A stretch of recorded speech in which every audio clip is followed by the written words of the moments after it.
에서 29절까지 마가복음 6장 14절에서 29절까지의 말씀,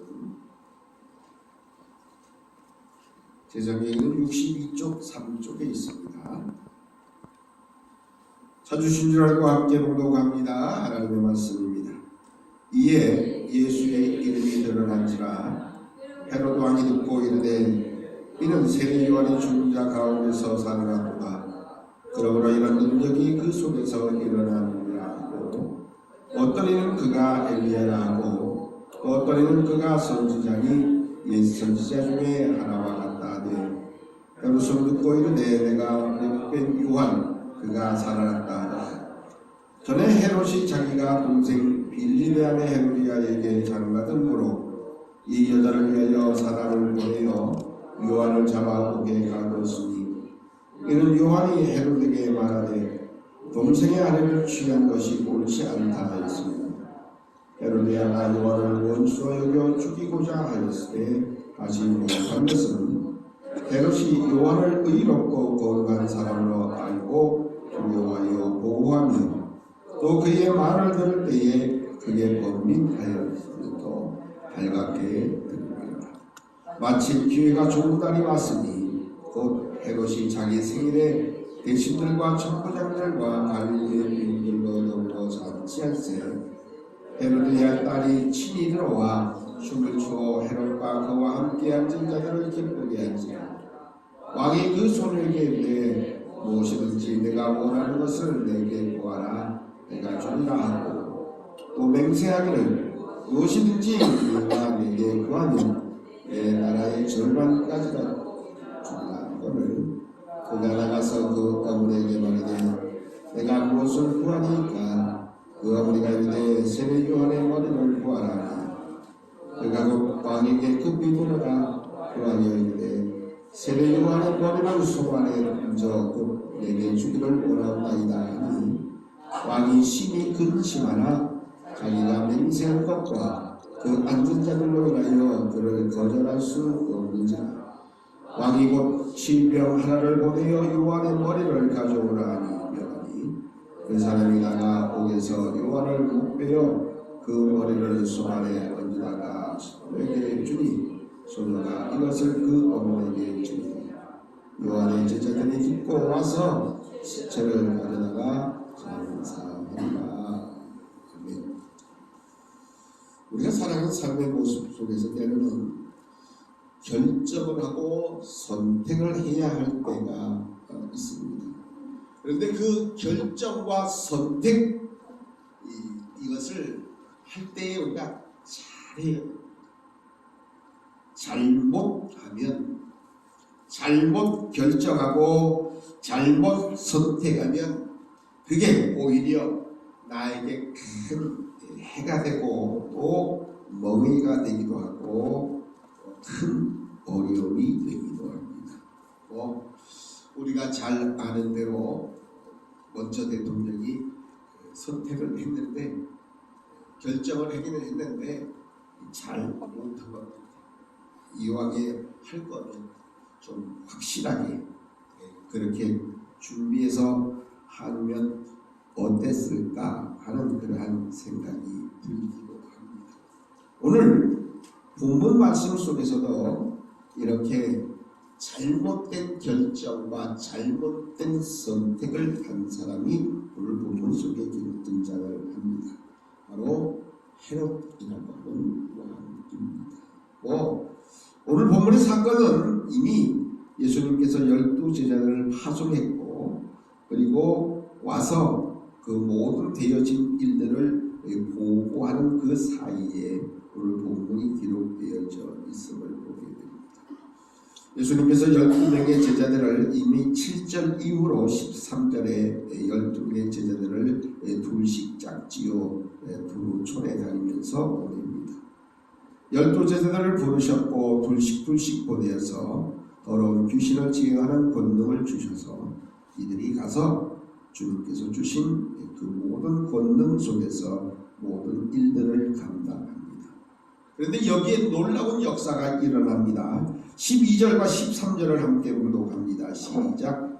제자들이 나가서 회개하라 전파하고 많은 귀신을 쫓아내며 많은 병자에게 기름을 발라 고치더라. 이러한 일들이 일어나니까 이제 드러나는 이름이 또 하나 있는데 바로 야 이게 뭐냐? 누구의 제자냐? 예수님의 제자라고 이제 예수님의 이름이 드러나게 됩니다. 헤롯이 이런 많은 일들을 듣고서 놀랍니다.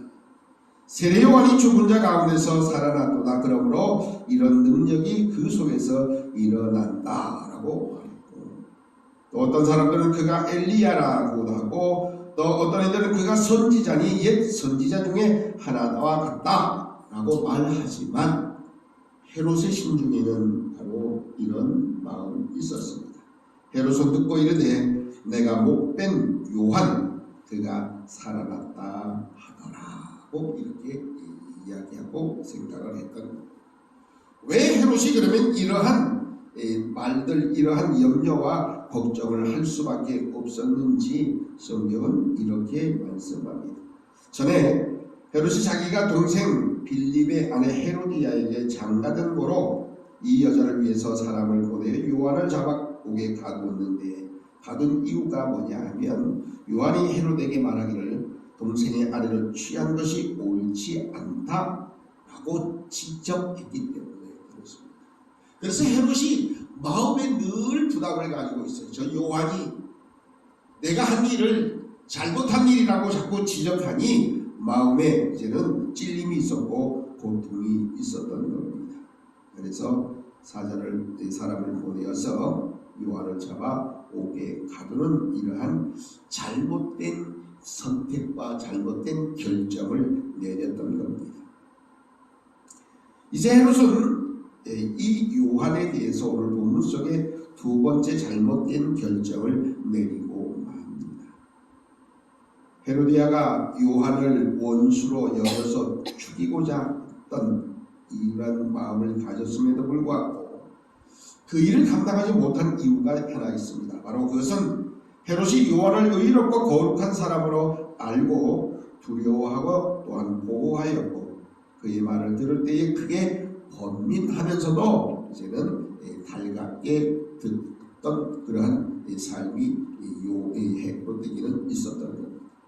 그런데 오늘 본문 속에 두 번째 악수를 두게 됩니다. 잘못된 결정을 합니다. 마침 기회가 좋은 날이 왔는데 곧 그날은 헤롯의 생일이었습니다. 대신들을 천부장들을 그리고 갈릴리의 귀인들을 불러서 잔치를 합니다. 그 잔치 가운데에 헤로디아의 딸이 친히 들어와서 춤을 추었고 아마 헤롯과 그와 함께 앉은 모든 이들에게 기쁨을 주었던 것입니다. 왕이 헤로디아의 딸에게 이렇게 이야기합니다.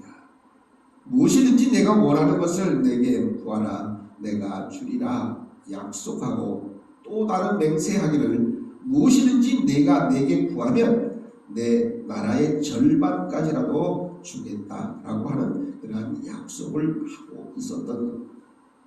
이제 이 약속에 헤로디아의 딸이 얼른 엄마를 찾아갑니다. 헤로디아에게 가서 이제는 어머니 내가 무엇을 구할까요? 라고 물었더니 헤로디아가 세례 요한의 머리를 구하라고 그렇게 요청했던 겁니다. 이에 헤로디아의 딸이 왕에게 급히 들어갑니다. 그리고 세례 요한의 머리를 손안에 얹어 내게 주기를 원한다 라고 그렇게 저는 말하자 26절과 27절을 함께 봉독합니다. 왕이 심히 근심하나 자기가 맹세한 것과 그 앉은 자들로 인해서 그를 거절할 수 없는지라 왕이 곧 시병 하나를 보내어 요한의 머리를 가져오라 명하니 그 사람이 나가 옥에서 요한을 목베어 머리를 손안에 얹어다가 소녀에게 주니 소녀가 이것을 그 어머니에게 주니라. 이 모습이 이것이 정말로 잘못된 결정이고 잘못된 선택이었음을 보게 됩니다. 헤로디아의 딸에게 한 약속, 그것을 이제 다 들을 수밖에 없었던 겁니다. 그것의 결과 헤롯은 동생의 아내를 빼앗은 그것에 대해서 지적했던 요한의 머리였지만 그러고 그 일을 저는 감행하게 됩니다. 정말로 무모하고 또한 어리석은 그러한 결정과 선택을 하게 됩니다. 헤롯은 진리를 인정하면서도 자기의 지위 혹은 자기의 체면, 더 나아가서 정치적인 욕심 때문에 아주 잘못된 악수를 두고 말았던 겁니다. 요즘에 혹시 야구 보세요? 야구? 프로야구. 우리나라 선수들 가운데에 저기 미국 가서 선수 생활을 하는 이정구라고 하는 선수가 있지. 얼마나 작년에 수비하다가 다치고 1년 쉬었다가 지금 다시 재활 잘 돼서 다시 지금 게임을 하고 있는데 굉장히 잘하는가 봐요. 근데 이 야구 선수들이 수비를 하다가 보면 자기에게 오는 그 공을 잘 잡아서 이제는 1루에, 2루에 혹은 3루에 혹은 홈에다가 잘 던져야 됩니다. 잘 던지면 괜찮은데 잘못 던질 수도 있어요. 높이 돌리든지 아니면 옆으로 이제는 잘못 빠져나가게 던질 수도 있습니다. 이것을 뭐라고 얘기하면 악송구 그렇게 얘기합니다. 잘못된 송구라고 이야기합니다. 그 잘못된 송구를 하면 잘 나가는 게임도 한순간에 뒤집어 버리고 마는 겁니다. 이길 수 있었던 경기도 이 악송구 하나 때문에 이제는 오히려 경기가 뒤집혀서 지는 경우들이 가끔 있습니다. 오늘 본문에 기록되어져 있는 이 헤롯 왕이 잘못된 악송구를 했습니다. 잘못된 결정과 잘못된 선택을 했던 겁니다.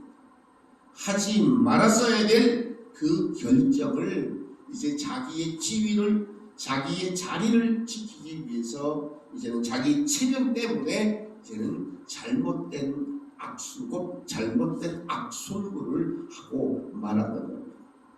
곧 요한의 머리를 자르게 했던 그러한 모습입니다. 그런데 이러한 알면서도 잘못된 일을 저지른 이 헤롯, 그러나 때로는 우리도 좋은 질, 옳은 질, 잘못되어졌는 질 알면서도 때로는 그 길을 선택할 때가 있다는 것. 때로는 체면 때문에, 때로는 지위 때문에, 때로는 자신의 성공과 또한 모든 명예 때문에 잘못된 선택, 잘못된 결정, 잘못된 악송구를 둘 때가 많이 있다는 겁니다. 헤롯만 그런 것이 아니라 바로 우리도 잘못된 결정을 할 때가 때로는 있음을 우리는 보게 되는 것입니다.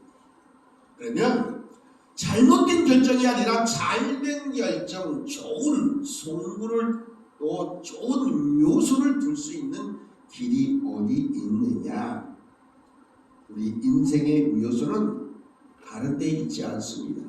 곧 예수 그리스도를 인정하고 사는 것, 이것이 바로 가장 좋은 결정이고 가장 좋은 선택이고 가장 좋은 묘수라 말할 수 있게 되는 겁니다. 강도집사님 장기 들 줄 아세요? 잘 보세요. 이지금 시대에 장기 들 줄 아세요? 조금 더요. 장기를 둘 때에 제일 잘 보이는 자리가 있어요. 그 자리가 어디인지 아세요? 훈수 두는 곳이 제일 잘 보여요. 장기를 두는 그러한 상황, 두 사람은 어느 것이 묘수인지 어느 것이 악수인지 잘 몰라. 그런데 밖에서 이렇게 들여다보면 요게 묘수야. 길이 보이기. 그래서 훈수하는 사람의 말을 들으면 이길 수 있어요. 그런데 이제는 장비 두다 보면 옆에서 아니 그거 말고 이쪽 이거 옮겨야 돼, 차를 이거 옮겨야 돼, 포를 이쪽으로 옮겨야 돼 라고 말할 때 보면 훈수 두지 마 그렇게 얘기를 해요. 왜냐하면 그 훈수 두는 사람이 말하는 거에 따라서 훈수를 이 장비를 두면 길이 보이어지거든요. 즉 진정한 묘수 잘한 선택은 뭐냐 하면 바로 예수 그리스도를 인정하고 예수 그리스도와 함께 사는 것, 이게 바로 인생의 가장 묘수요 가장 잘한 결정이라는 사실을 우리는 잊어버리지 말아야 합니다. 오늘 본문 속에 기록되어져 있는 헤롯 왕의 잘못된 결정과 선택 그리고 악송구는 우리에게는 있어서는 안 됩니다. 우리는 정말로 잘된 결정을 해야 됩니다. 잘된 선택을 해야 될 것이고 잘된 우리는 모든 결정을 가지고 살아가야 할 것입니다.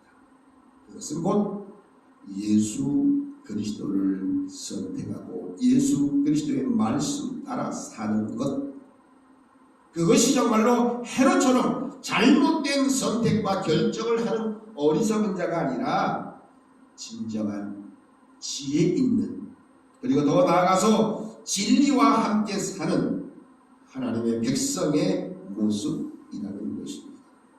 오늘 성경은 뭐라고 이렇게 얘기합니다. 30절을 함께 봉독합니다. 시작. 사도들이 예수께 모여 자기들이 행한 것과 가르친 것을 반드시 보아니, 12명의 제자들이 둘씩 나가서 예수 그리스도를 전합니다. 그리고 회개하고 전파했고 그 전파의 모든 일들 속에서 많은 귀신들이 쫓겨나갔고 또 많은 병자들이 온전한 고침을 받게 되어졌던 이 모든 상황들을 이제 예수님께 와서 온전히 보고했던 모습, 이것이 바로 잘된 결정을 한 하나님의 사람들의 삶의 모습입니다. 고맙게는 때로는 우리가 살아가는 삶의 모습 속에서 내 이익을 위해서 혹은 내 명예를 위해서 아니면 내 체면을 위해서 잘못되어진 결정, 잘못되어진 선택을 할 때가 많습니다. 우리는 정말로 오늘 말씀에 다시 한번 비추어 잘못되어진 결정과 선택을 했던 헤롯 같은 어리석은 자가 아니라 날마다 우리 주님을 인정하며 주님과 더불어 함께 살아가는 인생의 잘된 결정을 한 하나님의 사람의, 하나님의 자녀의, 하나님의 모든 일꾼의 삶을 온전히 살아가시는 우리 모두가 되시기를 간절히 바랍니다.